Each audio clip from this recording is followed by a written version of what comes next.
approachable are you as a manager, a mother, a brother, a friend, or a colleague?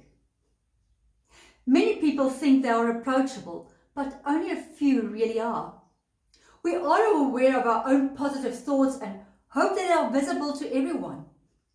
We believe we are approachable when, in truth, many of us come off as remote and reserved with even understanding it.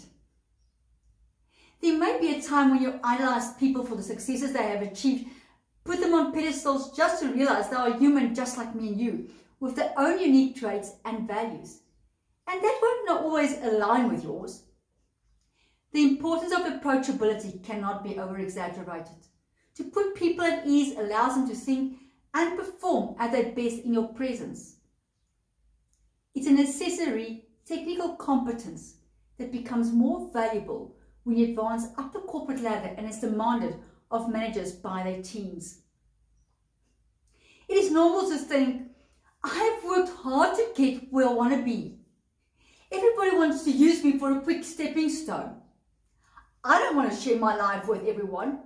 Or, as a senior exec, I have the authority to make decisions. They need to follow the rules.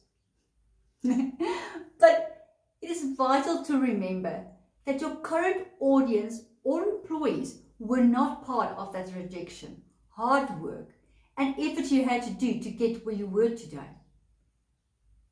Have patience and give them some understanding. So, how do you stay approachable and sincere as you climb the ladder?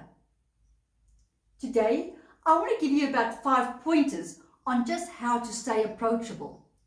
The first one is, there's a difference between boundaries and shutting out people.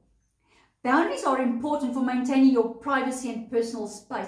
It is not acceptable to keep people out of your office, close the door, and just ignore calls.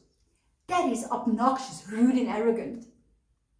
Set up a device that helps you to have an open line of contact, whether you address it directly or via a personal assistant.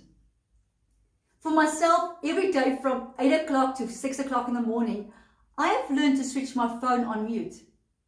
This is just a boundary, but as far as I go, I've made it known to anyone I encounter. I want to stay approachable, and everybody needs to know I am available whenever they need me. The second point is I want to give you a reminder that this is just a title. It's very easy to adopt the new infamous title and lose yourself in the process. You find that you are absorbed by the new work, which makes you neglect that you're still a vulnerable human being, and it's okay to showcase it to the people around you. People are a lot more forgiving when you acknowledge to being vulnerable than when you're closed and demanding. One of my clients nearly lost everything. He was so focused on his newfound fame and convinced himself that he is worthless if he cannot perform on stage. He became the title. The truth be told, his title is only a fraction of who he really is. My third pointer is stay consistent. Pretending to be sincere does not cut it. Your subconscious will reflect the truth. Be sincere and mean it, whether you are overworked, fully booked, or if it's just not what you want to focus on right now. Always stay consistent in your communications. One of my clients walked into my office close to having a breakdown. She just could not keep everyone happy anymore. Does that sound familiar? Since a promotion, everyone demanded her time and efforts, and she wanted to prove she's up to it. She became grumpy and frustrated.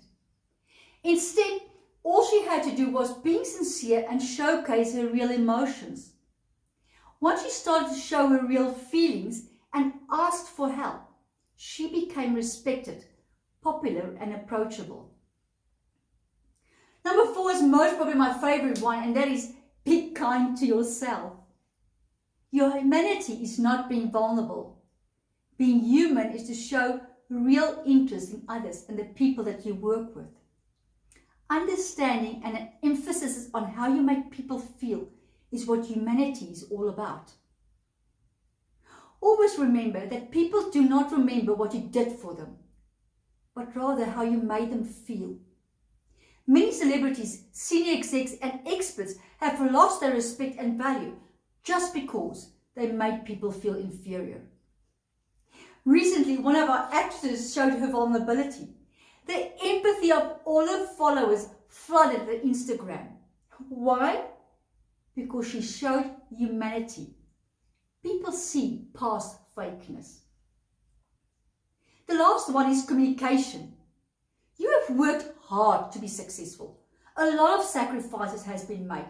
People don't see that, and they only see the tip of the iceberg that you are successful. They don't see the hurt along the way, the challenges you have overcome, or the disappointments you had to face. You cannot expect them to understand. But when they reach out to you, teach and guide them, and build a following who can vouch for you when you are not available. At the end of the day, let me summarize. We all are human, and the greatest blessing we can hope for is to be kind and approachable, regardless of being a celebrity, your profession, or achievement. I'm going to close you with this. Be true to who you are and start showcasing your authenticity.